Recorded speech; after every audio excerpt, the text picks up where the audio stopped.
మీ business ఏదైనా మీ ఊర్లో promotion చేయాలంటే అది సుమన్ టీవీతోనే సాధ్యం. ఇప్పుడే సంప్రదించండి. చైత్ర శుద్ధ నవమి తేదీ 6వ తారీఖు శ్రీరామనవమి పర్వదిన సందర్భంగా సుమన్ టీవీ ప్రేక్షకులందరికీ శుభాకాంక్షలు శుభకామనలు తెలుపుతూ శ్రీరామనవమిని మనం ఎలా జరుపుకోవాలి.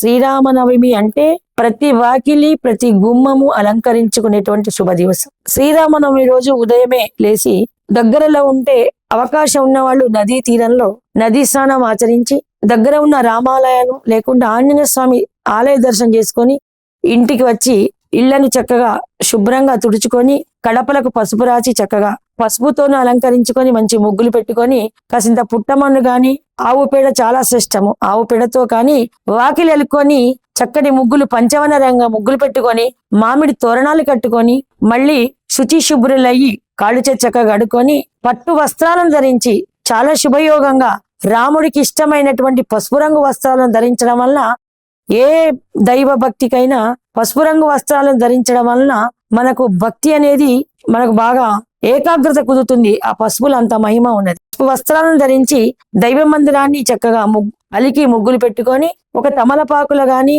లేక మందారమాకు మారేడాకు ఏదైనా ఒక ఆకు వేసి దాని మీద పిరికెడు బియ్యం పోసి నిలువెత్తు దీపాలను ఇరువైపులా దైవ మందిరానికి నిర్మింపజేసుకొని ఒక పీట మీద ఎర్రని వస్త్రాన్ని పరిచి 3 దోసెల బియ్యం పోసి ఒక కలశాన్ని స్థాపించుకోండి. కొబ్బరికాయను అలంకరించి దాని మీద మడత పెట్టినటువంటి రవికల గుడ్డను కప్పి దానికి ఒక వస్త్రాన్ని వేసి ఒక బొట్టు పెట్టి కలశ స్థాపన అనేది చాలా ముఖ్యం.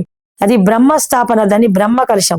బ్రహ్మ ఉంటే మూర్త దోషము, కలశ స్థాపన వలన మూర్త దోషము, ఈ దుర్మూర్త దోషాలు, కాల దోషము, సమయ దోషము ఇవన్నీ కూడా నివారించబడతాయి. ఆ కలశంలో గంగాజలము, ఒక రూపాయి బిళ్ళ, కసిన్ని అక్షింతలు, పసుపు కుంకుమ, ఒక తులసి ఆకు వేసి లేక తమలపాకులు 5 మామిడాకులు ఇలాగ వేసి కలశాన్ని స్థాపించుకోండి. వ్రతాలు నోములు చేసే వాళ్ళే ఉంటేనేమో బియ్యం నింపాలి కలశం నిండా.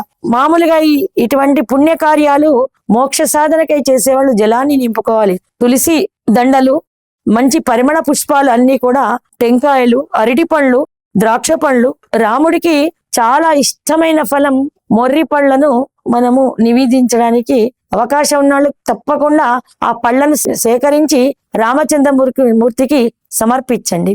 ఇలాగా రాముణ్ణి చక్కగా అలంకరించుకొని రామ విగ్రహాలు గాని రామ పట్టాభిషేకం యొక్క చిత్రపటాలు గాని చక్కగా తడిబూడ్డతోని తుడిచి బొట్టులు, గంధాలు, ఆభరణాలు వేసి పూలమాలలతో అలంకరించి ఇరుపక్కల దీపానికి పాలు వెలిగించి మౌనంగా వెలిగించాలి.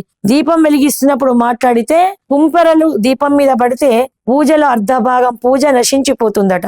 తెలియని వాళ్ళు మౌనంగా ఎవరు పలకరించినా పలకకూడదు, పలుకుతూ మాట్లాడుతూ దీపాన్ని వెలిగించకూడదు. చాలా మౌనంగా జై శ్రీరామ్ జై శ్రీరామ్ అనుకుంటూ, ఏ రోజు పండగ అయితే వినాయక చవితి అంటే వినాయకుడి నామం, రాముడి నామం, మహాశివరాత్రి ఓం నమ శివాయ, ఇలాగా శ్రీరామనామ జపాన్ని ఉచ్చరిస్తూ లోన దీపాలు వెలిగించుకొని తమలపాకు మీద ఒక రామ విగ్రహం కాని ఆ బియ్యం మీద ఎర్రగుడ్డ మీద కలశం ముందర ఒక చిన్ని ఇత్తడి గిన్నెలు గాని వెండిల గిన్నెలు గాని రామ లక్ష్మణ సీతా సహితుడైనటువంటి రామ లక్ష్మణ హనుమత్ విగ్రహాలు దొరుకుతాయి. అవి పెట్టుకొని వాటికి పంచామృతాలు, పాలు, పెరుగు, నెయ్యి, తేనె, చక్కెర ఇవన్నీ పంచామృతంతో అభిషేకించి తర్వాత నారికేళోదకం అంటే కొబ్బరి నీటితో కడిగి, ఆ తర్వాత గంధోదకం గంధపు నీటితో కడిగి, హరిద్ర ఉదకం పసుపు నీటితో కడిగి, కుంకుమోదకం కుంకుమ నీటితో కడిగి, తర్వాత మళ్ళీ శుద్ధ జలాభిషేకము గంగాజలంతో కడిగి చక్కగా తుడిచి గంధంతో అలంకరించి బొట్టు పెట్టి వస్త్రం సమర్పయామి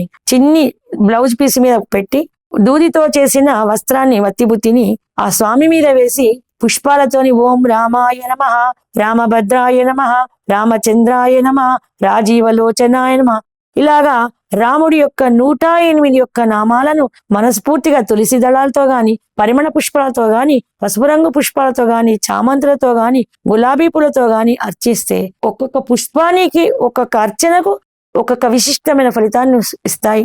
ముందుగా వివాహం కావాలి, సౌభాగ్యంగా ఉండాలని ఆడపిల్లలు గులాబీ పూలతోని రామార్చన చేస్తే చక్కటి వరుడు దొరికి సుఖదాంపత్యాన్ని, పుత్ర సంతానాన్ని పొందుతారు. తులసి దళాలతోని శ్రీరామ అష్టోత్తర పూజ చేసిన వాళ్ళకి సకల సుఖ సంపదలు, ధనధాన్య యోగాలు కలుగుతాయి. అలాగే నీలి పుష్పాలు, శంఖ పుష్పాలతోని అష్టోత్తర పూజ చేసిన వారికి ఆయువు, ఆరోగ్యాలు, కీర్తి ప్రతిష్టలు వస్తాయి.